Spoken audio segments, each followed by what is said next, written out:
Halo semua, kembali lagi bersama saya Johan di Juna Trading ID. Ya, jadi pada kesempatan video kali ini, seperti biasa kita akan membahas kembali untuk update dari pergerakan XAUSD atau gold ini sendiri.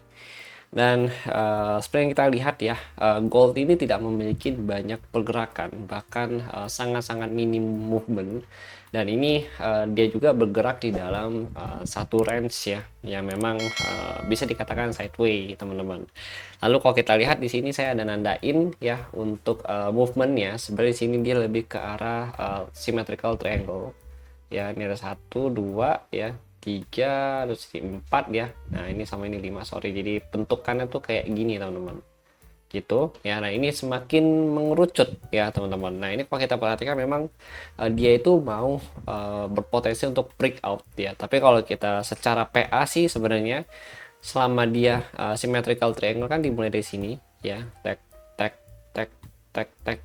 Nah ini ada potensi turun ya. Ini kalau dia breakout turun ya di bawah 3274 ya sampai 3280-an.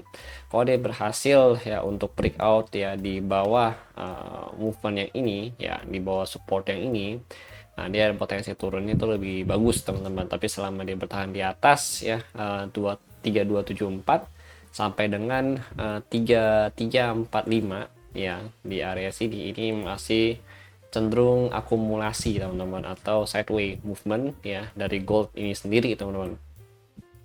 Nah ini kan kalau kita lihat juga ada data NFP ya untuk minggu ini ya, kemungkinan besar sih potensi gold itu menunggu data NFP ini keluar dia baru melakukan pergerakannya lagi teman-teman gitu. Secara teknikal tadi kita udah bahas. Terus ini untuk open interest data ya. Jadi open interest data kalau kita perhatikan ini memang cenderung balance ya atau stabil, tapi ada call di bawah 3315 itu ada di 3300. Ini ada put money ya sebesar 691 ya. Lalu callnya itu sebesar 144. Selebihnya di atas itu ada 3340, 3350, 3360 sampai 3370 teman-teman. Dan movement terendah itu ada di 3270 ya, 3270 sampai 3265 gitu teman-teman. Oke. Ini untuk open interest data. Jadi statusnya balance ya untuk yang hari ini, dan memang potensial market itu nunggu dulu ya sambil nunggu dari data open interest, nunggu data NFP ya teman-teman gitu. Lalu sini udah open interest dan nah kalau kalian mau lihat sebenarnya kalau misalkan hari ini newsnya itu ada news dari ADP ya, ini kan hari Rabu ya teman-teman ya.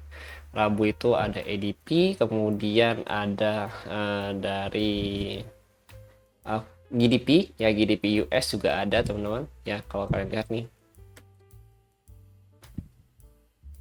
sorry, ini ADP.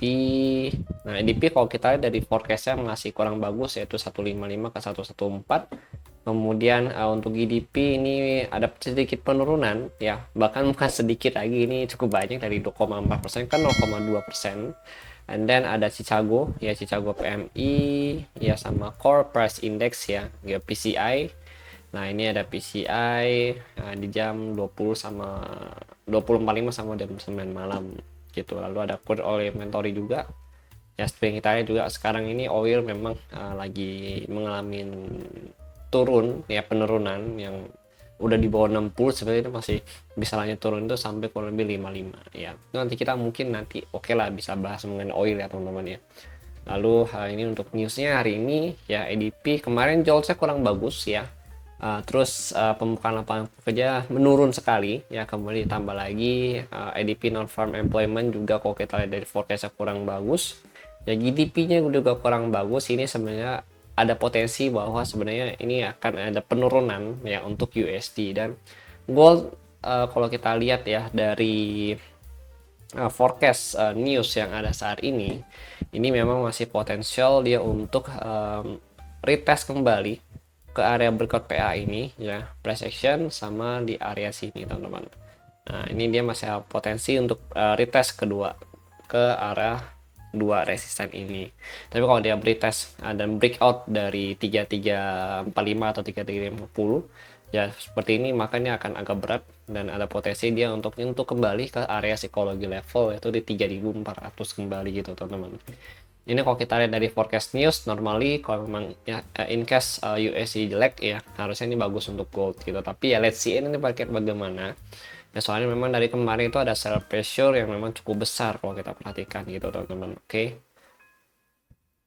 Nah ini oil ya, oil memang ada penurunan cukup signifikan ya, dan memang targetnya itu masih, kalau saya lihat sih masih di 5783 atau 5726 kembali untuk penurunan dari oil ini sendiri teman-teman gitu.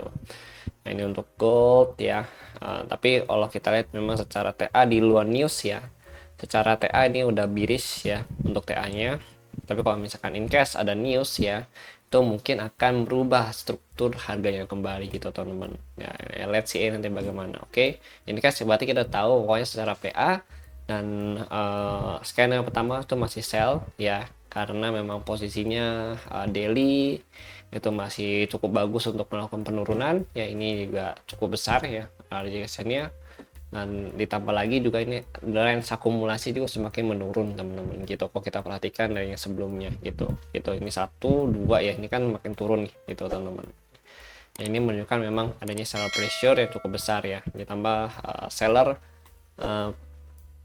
volumenya ini masih cukup kuat juga gitu. Oke, saya mau info ke kalian juga ya. Kalau Journal Trading ID itu sedang ada kompetisi ya, kompetisi trading.